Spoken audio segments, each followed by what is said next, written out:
Har bir tinch kun shunday boshlanadi. Bolalar maktab sari shoshadi, ota-onalar ishga otlanadi. Mahalla esa o'z odatiy hayoti bilan yashaydi.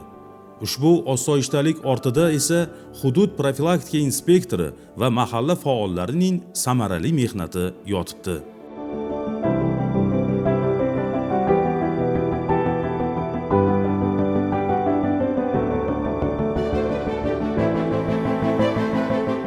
Bugungi qahramonlarimiz ham jamoat tartibini saqlash, fuqarolar xavfsizligini ta'minlash va aholi bandligini oshirish borasida manzilli profilaktik tadbirlarni olib borishmoqda.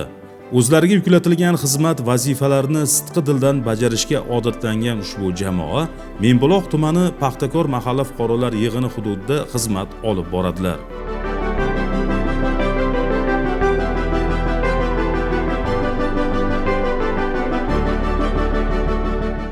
Garchi hudud qishloq xo'jaligi mahsulotlarini yetishtirishga ixtisoslashgan bo'lsa-da, mahalla yettiligining sa'y-harakatlari natijasi o'laroq kundan kunga fuqarolarning bandligi ta'minlanib, ijtimoiy barqarorlik mustahkamlanmoqda. Men Xolmamatova Go'zal, shu xonadonga kelganimga 4 yil bo'ldi. 4 yildan burun o'z uy yumushlari bilan band bo'lganman. Oilamga o'z hissamni qo'shish uchun mahalla komitetga chiqdik. Chiqib, u yerda menga o'z maslahatlarni berishdi. Imtiyozli kredit oldim. Undan hozirgi kunda unumli foydalanyapman. Semental nomli mollarni olganmiz, sut qatiqlarini sotib, oila byudjetiga o'z hissamni qo'shyapman. Men bundan xursandman. Shu o'rinda mahalla yettiligiga o'z minnatdorchiligimni bildiraman.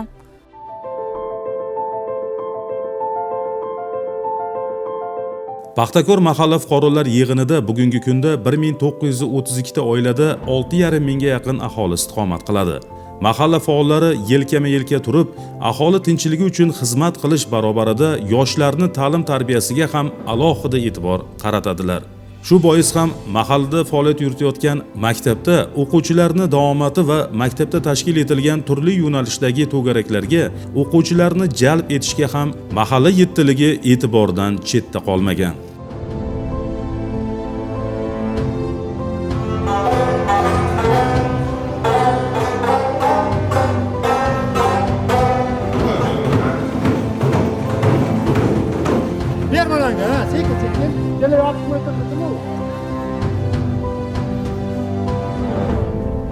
Hozirgi kunda biz mahalla bilan, ya'ni mahalla yettiligi bilan doimiy ravishda hamkorlikda ish olib boramiz. Doimiy ular o'quvchilarni darsdan so'nggi mashg'ulotlarini, davomatlarini o'rgangani kelishadi. Turli xil masalalar, holatlar bo'ladigan bo'lsa, shu masalalarni yechishda bizga doimo hamkor va ko'makdosh. Mahalla inspektori ham doimiy ravishda biz bilan uzviy aloqada bo'ladi va shu maktabga doimo kelib turadi va o'quvchilarimizga turli xil o'g'irliklar, jinoyatlar, oqibatlari to'g'risida videoroliklar ko'rsatadi va bularning oqibatlari, bunday holatlar bo'lmasligi uchun to'liq ma'lumotlar berib boradi.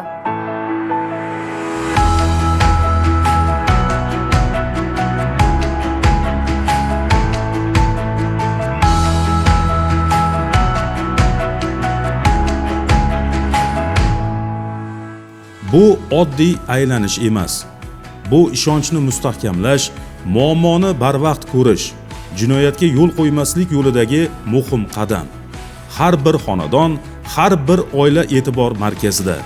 Profilaktika inspektorining mahalla faollari bilan hamkorlikni to'g'ri yo'lga qo'yganligi natijasi o'laroq fuqarolar o'zini yanada xotirjam his qilmoqdalar.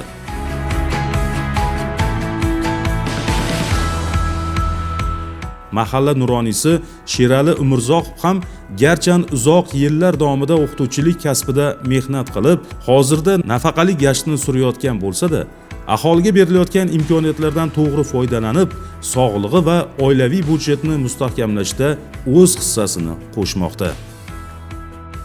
Endi shu nafaqaga chiqib, uyda yurib dam olish ta'tillarida mahallani yettiligiga kelib, kelganda men bekorchi vaqtda nima ishlar qilish bilan shug'ullanishni maslahat qilganimda shu kreditni olib, shu kredit tomonidan issiqxona qursangiz yaxshi daromad berish haqida maslahat qilishdi.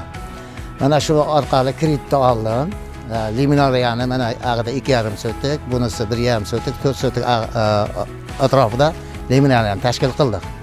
Bu endi meni shu nafaqaga bo'lgan vaqtimda zerikib qolmaslik uchun, doimo shijoat bilan ishlashim uchun, nevaralarimga, qizlarimga shu bog'dorchilikda, shu limon yetishtirishni, ko'chat yetishtirishni o'rgatish uchun Asqatda mahallaga, davlatimizga ming rahmat. Shu kreditni yo'lga qo'yilganligi uchun mana har yili 20 milliondan ortiq daromadni qilamiz. Buning ichida ko'chat sevamiz, ko'chatlar yetishtiramiz. Bundan bolalarimiz ham o'rganib, o'zlariga kasb qilib, o'zlarining xonadonlarida ko'chatlarni yetishtirib, o'zlari oilaviy byudjetini tiklashga, oilasiga yordam berishga doimo harakat qilib kelishyapti.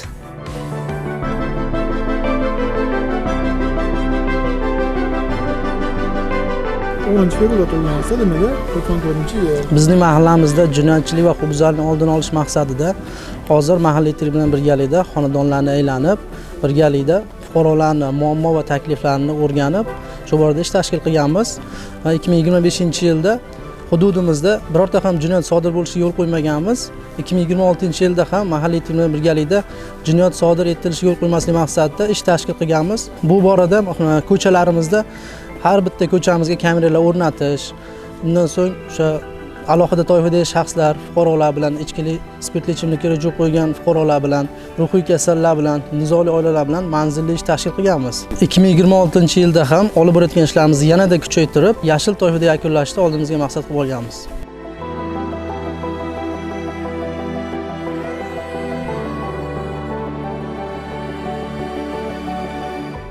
Profilaktika inspektori va mahalla faollarining birdamligi tinchlik, xavfsizlik va farovon hayot garovidir. Har birimiz qonunga rioya qilsak, befarq bo'lmasak, mahallamiz yanada obod va osuda bo'ladi.